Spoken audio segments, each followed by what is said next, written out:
Good morning friends. जैसा कि आप पूर्व में हम बात कर रहे थे बायो इनऑर्गेनिक चैप्टर की, जो बीएससी पार्ट थर्ड का 4 यूनिट का चैप्टर था हमारे पास, और उसके अंदर हमने पहले एसेंशियल और नॉन एसेंशियल एलिमेंट्स के ऊपर बात कर रहे थे कि शरीर के अंदर ऐसे कौन से तत्व हैं जिनकी आवश्यकता है और जिनकी बहुत ज़्यादा आवश्यकता है, और कुछ तत्व ऐसे भी थे जिनकी बहुत कम मात्रा में आवश्यकता है, और कुछ ऐसी बातें भी की थी इसके अंदर इन तत्वों की कमी से क्या हो सकता है, अधिकता से क्या हो सकता है। और इसी के संबंध में आज हम एक उसी में टॉपिक रिलेटेड है जो है सोडियम पोटेशियम पंप, इनकी बात करेंगे, जिसके अंदर के पाए जाने वाले जीवद्रव्य में हमारी मेम्ब्रेन के बाहर की ओर जीवद्रव्य है, अंदर की ओर जीवद्रव्य है, इनके अंदर साइटोप्लाज्म में कौन सा आयन अधिक मात्रा में, कौन सा कम है, और इनका रेशियो कैसे बना रहे। तो ये जब सोडियम और पोटेशियम का जो रेशियो है हमारे आंशिक दाब में जो परिवर्तन संवर्धन के कारण आ रहा है, इसका एक रेशियो जो बना रहे बैलेंस, और ये रेशियो क्या कहलाता है, सोडियम पोटेशियम पंप की सहायता से, क्योंकि इसके अंदर हम सोडियम आयंस और पोटेशियम आयंस की बात करते हैं। तो इसी को आज हम आगे ले रहे हैं, और इसमें हमारे पास है आज कि हीम प्रोटीन, थोड़ा सा स्टार्टिंग का हम ले लें इसमें, क्योंकि पूर्व में हमने हीमोग्लोबिन और मायोग्लोबिन की भी बात की थी, जिसके पर ऑक्सीजन किस प्रकार से अटैच होती है, कार्बन डाइऑक्साइड किस प्रकार से अटैच होती है, और आयरन के साथ जो बॉन्ड बनता है वो एक वीक बॉन्ड बन रहा है, जबकि मायोग्लोबिन के अंदर हम देखते हैं तो ऑक्सीजन के साथ एक स्ट्रॉन्ग बॉन्ड बनता है। और ये जब किसी थकान में, ये कार्यवंश की वजह से हमें जब शरीर में ऑक्सीजन की अधिक मात्रा की आवश्यकता होती है, उस समय ये काम में लिया जाता है। तो इसी में रिलेटेड है एक साइटोक्रोम्स, इसके ऊपर भी कई बार पूछ लें साइटोक्रोम्स क्या है। ये साइटोक्रोम भी एक क्या हीम प्रोटीन ही है, और ये क्या करता है साइटोक्रोम, ये इस प्रकार से हीम प्रोटीन की तरह कार्य करता है। इसके अंदर आप देखेंगे इलेक्ट्रॉन वाहक कैरियर के रूप में कार्य कर रहा है। इलेक्ट्रॉन वाहक के रूप में जब कार्य कर रहा है तो इसके अंदर देखते हैं कि ऑक्सीजन से संबंधित है, और उसमें साइटोक्रोम्स पाए जाते हैं, और ये ABC प्रकार के साइटोक्रोम्स होते हैं। यानी जैसे आयरन सेकंड से आयरन थर्ड का इलेक्ट्रॉन का स्थानांतरण, आयरन +2 से आयरन +3 का बनना, यानी फेरिक से फेरिक का बनना। तो यहाँ पे आप देखेंगे कि ये पहले हमने पोरफिन की बात की थी, जिसके अंदर एक मेटल बीच में लगा हुआ, और चारों बंद जो है कोऑर्डिनेटेड बॉन्ड के द्वारा, नाइट्रोजन के द्वारा यहाँ पे पायरोल रिंग के द्वारा अटैच रहते हैं, और बीच में ये क्या है, CH ग्रुप जो लगा रहता है, ये क्या है, CH ग्रुप लगा हुआ हमारे पास, जो CH ग्रुप, ये सभी कोणों पे ये CH ग्रुप लगे हुए हैं, ठीक है। तो ये CH ग्रुप के द्वारा अटैच होकर के एक साइटोक्रोम का निर्माण करते हैं। साइटोक्रोम इसलिए क्योंकि यहाँ पे देखिए CH3 S प्रोटीन S और CH3, ये एक ग्रुप बना हुआ है जिसको हम कहते हैं साइटोक्रोम C के नाम से जाना जाता है। इसी में तो साइटोक्रोम C हमारे पास क्या है, ये एक अधिक मात्रा में पाए जाने वाला हीम प्रोटीन है, जो इलेक्ट्रॉन वाहक, इलेक्ट्रॉन ट्रांसफर का काम कर रहा है, इलेक्ट्रॉन कैरियर, इलेक्ट्रॉन ले जाने का कार्य कर रहा है। जिस प्रकार से हमने कहा आयरन का +2 से +3 में कन्वर्ट हो रहा है, तो इलेक्ट्रॉन वाहक की तरह कार्य करता है। इसी प्रकार से दूसरा आता है इसके अंदर हेमरीथ्रिन।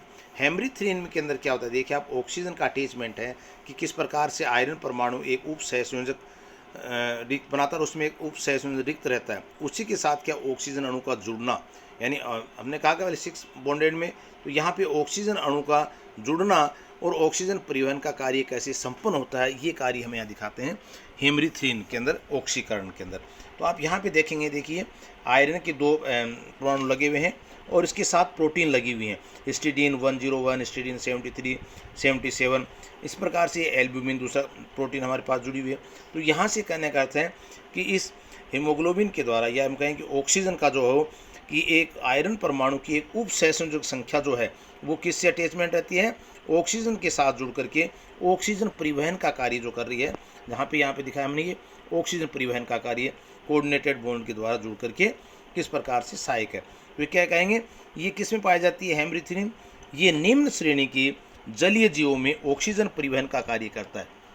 उस श्रेणी में क्या होता है, हमने कहा कि फेफड़े, हीमोग्लोबिन, मायोग्लोबिन, इस प्रकार की सहायक क्रियाएं, लेकिन यहाँ पे क्या होता है, हीमोग्लोबिन और मायोग्लोबिन की तरह पोरफायरिन संरचना नहीं होती है।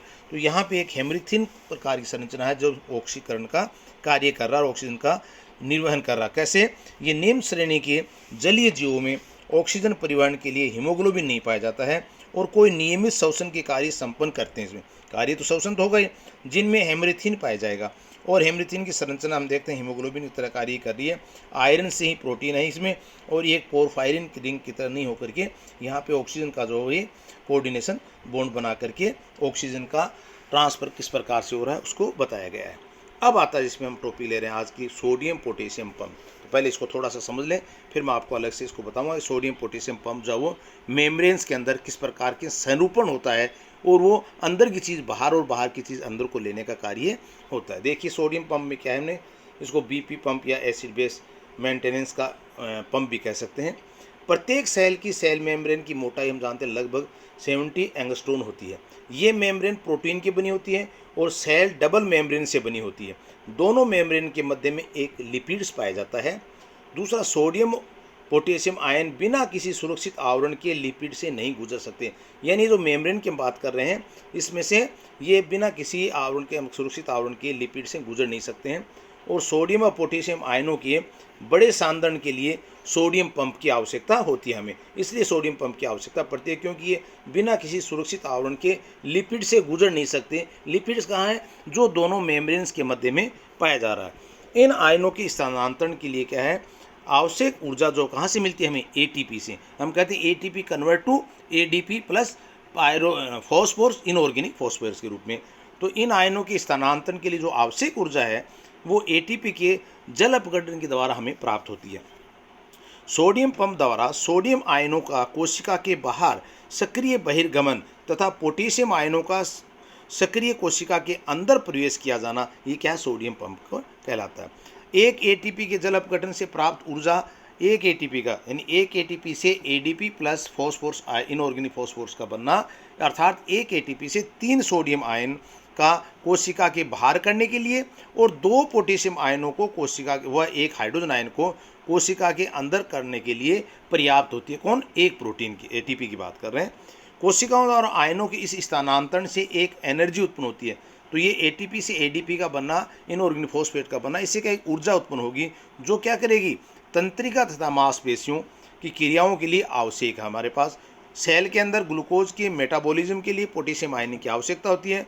जब कोशिकाओं के अंदर वाले भाग में सोडियम तथा बाहर वाले भाग में पोटेशियम आयनों की सांद्रता अधिक हो जाती है, excess of the potassium ion और सोडियम आयन, तो एक हमने कहते हैं चेंज के रूप में सोडियम पंप से सोडियम सेल से बाहर तथा पोटेशियम सेल के अंदर आ जाता है।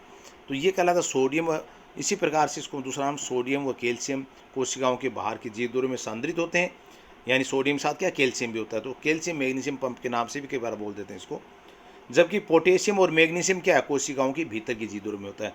तो मैग्नीशियम आयन भी कहाँ? भीतर की ओर है। सोडियम और कैल्शियम आयन कहाँ? कोशिका के बाहर की तरफ की ओर होते हैं, सांद्रित होते हैं। भीतर सांद्रता पोटेशियम आयन की तो 0.15 m और बाहर 0.00 यानी 0.15 m और बाहर क्या है? 0.004 m।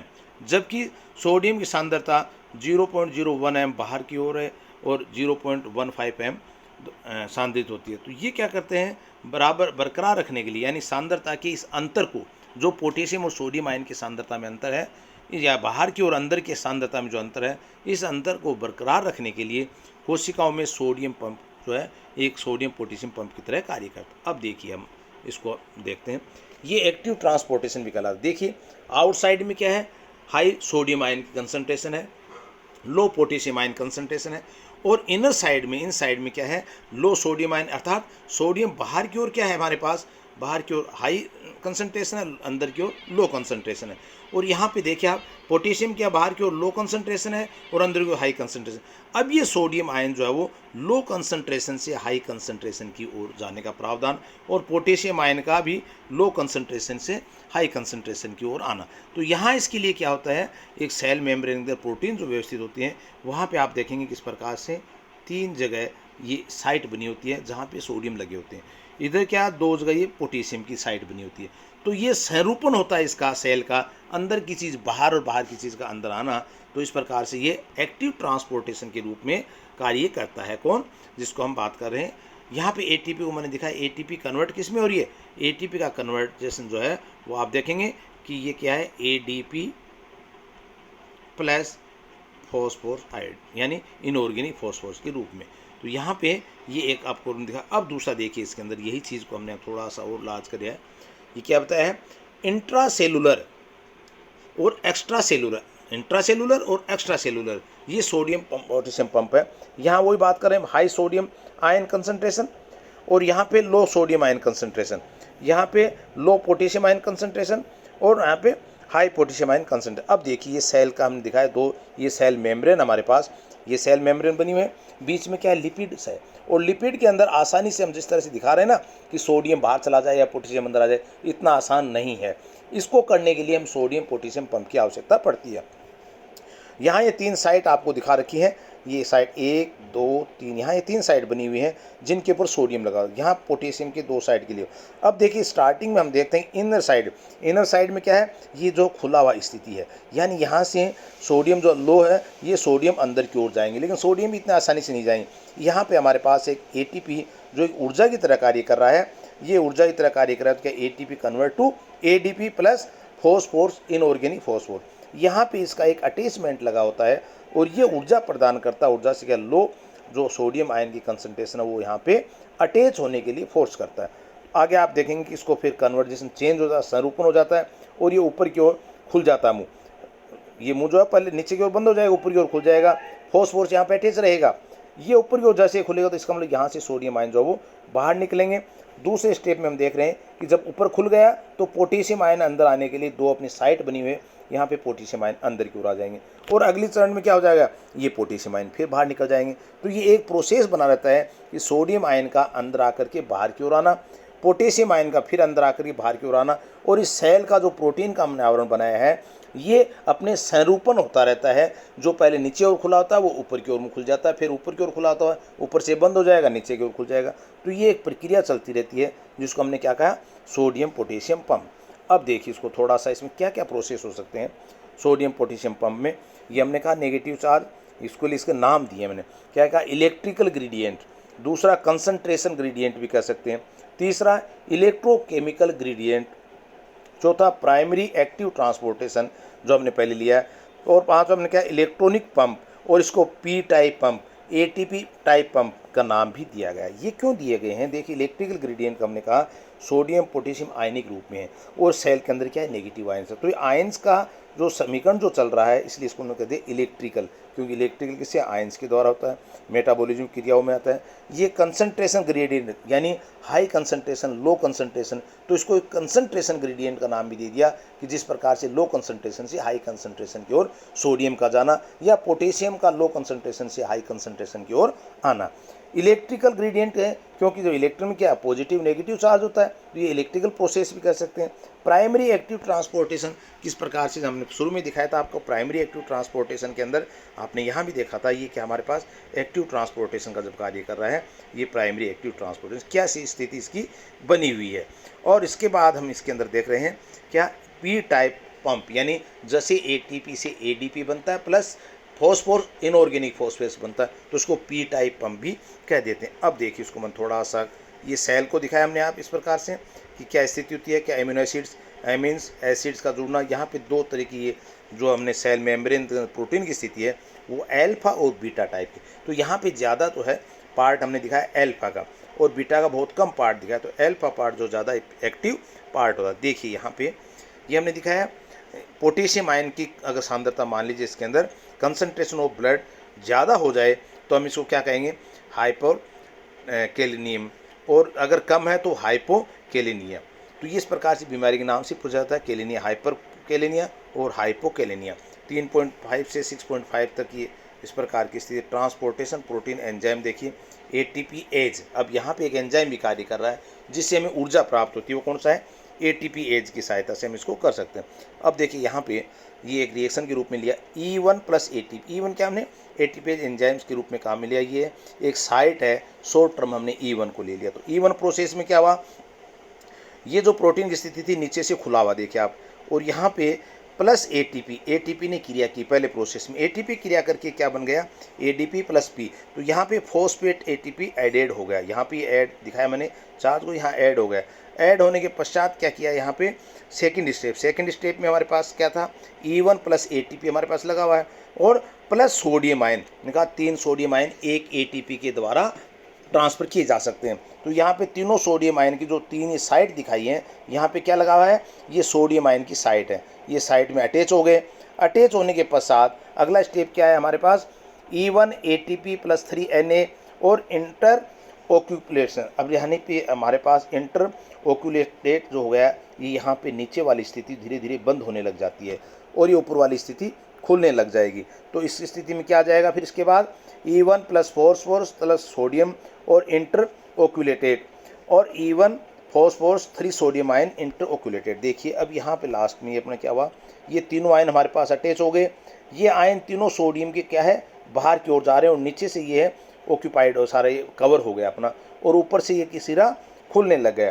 तो यहाँ आकर के इसके बाद E1 कन्वर्ट हो जाता है E2 में। मैंने कहा ना संरूपण हो जाता है, पहली स्थिति का संरूपण हो जाएगा, और phosphorus plus sodium ion E2 phosphorus minus 3 sodium ion. अब ये तीनों सोडियम आयन यहाँ से निकल गए। तो E2 के अंदर क्या हुआ, फॉस्फोरस हमारे पास है इनऑर्गेनिक प्लस 2 पोटेशियम आयन। अब ये 2 पोटेशियम आयन जो यहाँ पे अटैच जो बाहर दिखा रहे हैं कम सांद्रता के, ये अंदर की ओर आने लग जाएंगे, प्लस 2 पोटेशियम आयन।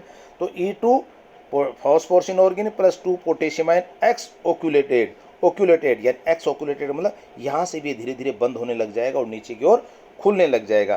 तो ये हो गया इंटीरियर, वो एक्स बाहर की ओर जो ओक्यूलेटेड हो जाएगा। तो E2 plus 2 potassium ion plus phosphorus होकर के यहाँ पे वापस क्या होगा, क्रिया E1 में कन्वर्ट हो जाएगी, E1 में कन्वर्ट हो जाएगी। इस प्रकार से क्या ये क्रिया चलती रहेगी E1 से E2, E2 से E1, यानी संरूपण जो है वो प्रोटीन का होता रहेगा।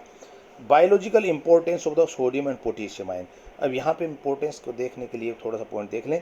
To generate electrical current across plasma, एक तो इलेक्ट्रिकल करंट को जनरेट करता है, दूसरा पोटेशियम और नेगेटिव दोनों आयन दिखा रखे हैं, new signal in the animals के अंदर रहेगा, तीसरा ATP not hydrolyse till sodium potassium transportation, ATP convert to ADP plus phosphorus inorganic phosphorus plus E only whole completed transportation occur। ADP वापस ATP कन्वर्ट हो जाए फॉस्फोरस से sodium और normal concentration, यहाँ भी नॉर्मल कंसंट्रेशन जो है वो इनकी दिखाई गई है। अब देखिए इसके अंदर आगे एक बार फिर थोड़ा सा इसको वापस देख लें आप, ये क्या दिखाया मैंने, ATP का ADP प्लस फॉस्फोरस में कन्वर्ट होना, और यहाँ पे सोडियम के आयन की कंसंट्रेशन, यहाँ मैंने कहा लो कंसंट्रेशन पोटेशियम आयन की।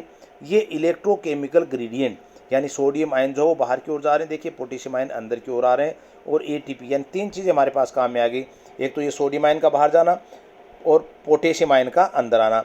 तीसरा कारण क्या हुआ, ATP convert to ADP plus phosphor inorganic phosphor, ये ATP एज एंजाइम के नाम से भी जानी जाती।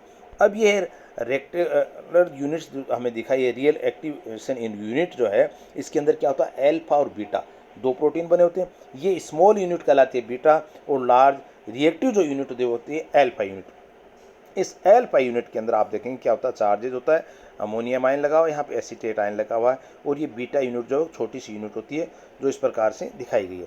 तो यहाँ पे सोडियम बाइंडिंग होना, पोटेशियम का बाइंडिंग होना, ATP फॉस्फोरस और ATP एज एंजाइम के द्वारा इसको दिखा। अब देखिए इसमें ये हमने ATP एज एंजाइम शुरू में लिया, ये क्रिया की, और यहाँ पे लोडेड हो गया क्या, फॉस्फोरस यहाँ लोडेड हो गया, यहाँ पे ATP से E1 प्लस ATP, पहला स्टेप क्या हुआ हमारा, E1 ATP एज ये एंजाइम यहाँ लगा और यहाँ पे फॉस्फोरस को प्रदान किया, तभी तक हम सोडियम पोटेशियम बात नहीं कर रहे हैं। सेकंड स्टेप में क्या करेंगे, E1 प्लस ATP जब फॉस्फोरस यहाँ अटैच हो रहा है तो यहाँ पे क्या 3Na सोडियम जो ATP से जब ADP में कन्वर्ट हो जाएगा तो वो ऊर्जा प्राप्त करेंगे, और ये तीनों सोडियम यहाँ से क्या होंगे, ट्रांसफर होकर यहाँ पे ऐड होंगे जो अंदर की ओर आपको दिखा रखे हैं इसके अंदर।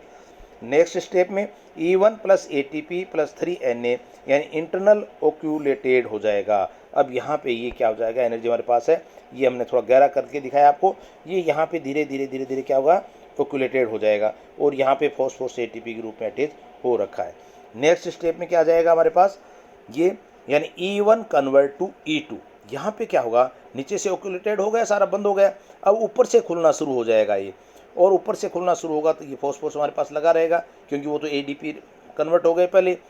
अब नेक्स्ट में क्या होगा, फॉस्फोरोलिसिस, तो यहाँ पे ये क्या होगा, ऊपर से इसको खुल जाएगा, और यहाँ पे सोडियम आयन जो वो बाहर की ओर निकलना शुरू हो जाएंगे, ये कहलाता है यहाँ पे फॉस्फोरोलिसिस फॉस्फोरस का। यहाँ पे A2 phosphorus plus sodium ion loading होने के पश्चात ये वापस क्या, E1 फॉस्फोरस से E2 में लोडेड हो गए। अब इसके अंदर देखिए आप, यहाँ से हम सोडियम निकल गए, अब ये 2 पोटेशियम जो हमारे पास साइड बनी हुई थी ये यहाँ पे पोटेशियम आयन अटैच हो जाएंगे। तो यहाँ E2 phosphorus plus 2 potassium ion loaded हो गए। अब ये लोडेड होने के पश्चात वापस ऊपर की साइड जो वो कवर होना शुरू हो जाएगी। जिस तरह से हमने कहा नीचे की साइड कवर, ये ऊपरी साइड, और नीचे से क्या ये खुलना शुरू हो जाएगा। तो ये जैसे खुलना शुरू हो जाएगा तो यहाँ पे क्या पोटेशियम आयन जो वो दिखा रखे हैं आपको, देखिए ये पोटेशियम आयन जो वो बाहर की ओर निकलना शुरू हो गए और ऊपर से कवर हो गया। तो ये E2 वापस फॉस्फोरस 2 पोटेशियम आयन, E1 वापस 2 पोटेशियम आयन। ये कहने का अर्थ क्या हो गया, E1 से E2 का बनना और E2 से E1 का बनना, ये सोडियम पंप की एक प्रक्रिया है जिसके अंतर्गत हमने दिखाया कि कंसंट्रेशन में जब आंशिक परिवर्तन है तो ये कह सकते हैं परिवर्तनशील कंसंट्रेशन सांद्रता को एक बरकरार रखने के लिए, उस सांद्रता को मेंटेन रखने के लिए सोडियम पंप की आवश्यकता होती है। तो इसको सोडियम पोटेशियम पंप के नाम से भी जानते हैं और कैल्शियम मैग्नीशियम पंप के नाम से भी जानते हैं। तो जब भी आपको पूछा जाए तो इसमें कोई सा भी 5 चरण जो मैंने दिखाए हैं इनको आप हाईलाइट करके डायग्राम से बता सकते हैं, या आपको थोड़ा और इजी लग रहा है तो आप इसको भी लेकर के यहाँ पे बता सकते हैं। सीधा सा अर्थ इसका यही है बताने का कि हमारे पास दोनों सेल्स के मध्य किस प्रकार से प्रोटीन व्यवस्थित है, अल्फा और बीटा, जिसमें अल्फा प्रोटीन जो है वो एक्टिव है, बीटा प्रोटीन जो है वो एक्टिव इतनी नहीं है। और इसके अंदर जो सेल के अंदर संरूपण होता है जिसमें कि E1 प्लस ATP को हमने लेकर के और ट्रांसफ़र किया अंदर क्या सोडियम आयन अपनी साइड पे, और ये बाहर से इस साइड को इस प्रकार से यहाँ से खुलना शुरू हो जाएगा और अंदर की साइड जो है वो बंद होना शुरू हो जाएगी। तो सोडियम आयन का बाहर निकलना, उसी दौरान E1 कन्वर्ट हो जाएगा E2 में, जहाँ पे कि पोटेशियम आयन अंदर अपनी साइड पे कवर हो जाएंगे, लोडेड हो जाएंगे, और ये वापस फिर नीचे से खुल जाएगा, ऊपर से बंद हो जाएगा, यानी वापस वो क्या हो गया E2 कन्वर्ट टू E1। तो ये एक साइकिल चलती रहती है, इसलिए इसको बोलते हैं हम sodium potassium cycle. Thank you.